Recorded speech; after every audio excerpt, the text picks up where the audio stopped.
Hi everyone. So now in HubSpot, we are going to talk about how to create lists. So for lists also, we just go to the contact section and then we'll click on lists. For creating a list, one thing is very important that you should know that under which contact property or company property you are creating that list, under which filter. So we'll just click on create a list, contact based or company based, whatever. Like I want to create a list for this, give a name to the list, active list. Always keep it as active list, because if you'll do any changes to the contacts or to the companies, automatically the records will change. If you'll keep a static list, nothing will change. You have to do it manually every time. Then which property, like we are creating for individual contacts, so we'll choose a contact property.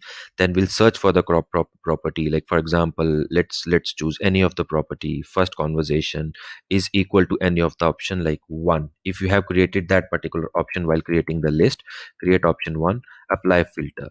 So any contacts which are under first conversation and with value of one will show here. Same under the same way, if you want to create a list for the companies as well, same thing. You just have to go under the list segment, and once the list has been made, it will show here. So you just have to go for create list, company based, again active list, individual. I'm just giving an example here, example name. So also keep this also as active list, and now we are creating a list for company, so we'll choose company properties. Okay, so last booked meeting date is equal to whatever the date you want to choose. You can choose that if you want to create under that particular segment. So all those lists will be shown here. Then apply filter, it will be shown here.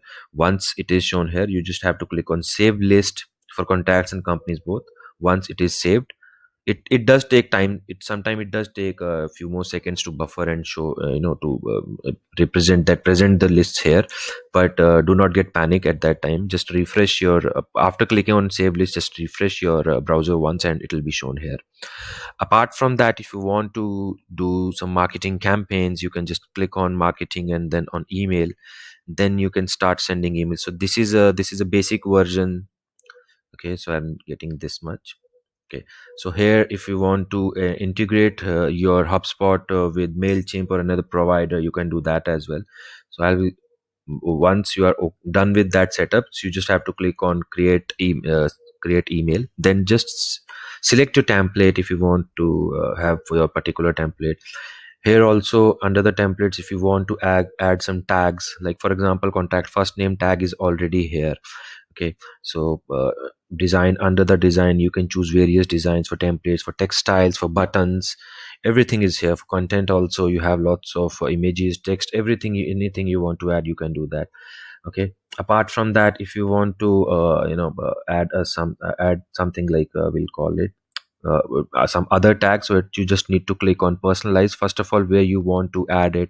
Like for example, I want to add it here. We'll just go for personalized, and then we'll select the tag which one we are looking about. Like for example, company ID, I'll choose. Okay, default value, like I have, while creating the property, I have chosen the default value as one, so I'll click on one, and then we'll just insert the tag.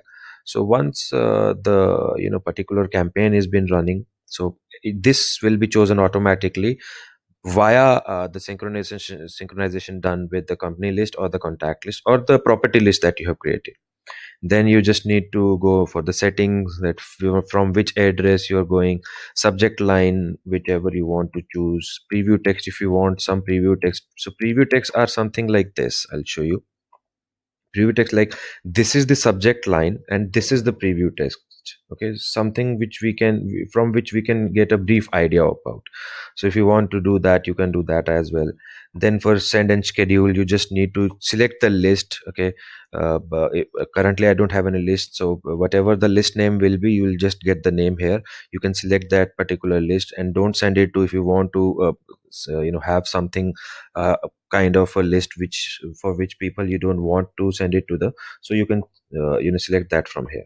After that, everything is done. If everything is done, just review everything. Once it is done, you can just send it. Or if you want to schedule it, you can schedule it as well from here. Schedule for later, whatever the time you are going for. So by this way we can do a marketing campaign as well. And so this was the basic idea.